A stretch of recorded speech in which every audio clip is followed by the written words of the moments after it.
Bulan na sa Pebrero, excited na po ka sa Valentine's Day. Nalimot ka, bibiyaan ka. So siya gid sa ta sa atong mga kaigsuonan. Inaon na to si Harvey Partusa. Harv, shoutout ni Madia og kanunay pag-amping sa imong pagbiyahe.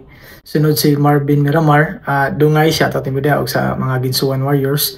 Sunod si Hanili Dumalag, Ma'am Han, shoutout ni Madia og sa tanang banay nato sa HR department diya sa Kapitolyo Dumaguete. Sunod si Maymay Adansa, May, shoutout diya ninyo tanan. So atong pangutana mao kini, unsay buot pasabot sa pasumbingay nga ting-ani na sa Bombay? Kana kung may tagyapon ta sa ubos ayo mo kabalaw, tinabangay lang ta.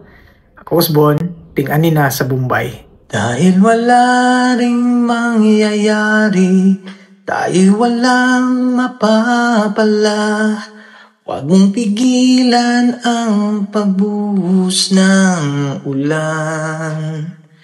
May panahon para maging hari, may panahon para madapa, dahil ang buhay natin ay sadyang ganyan.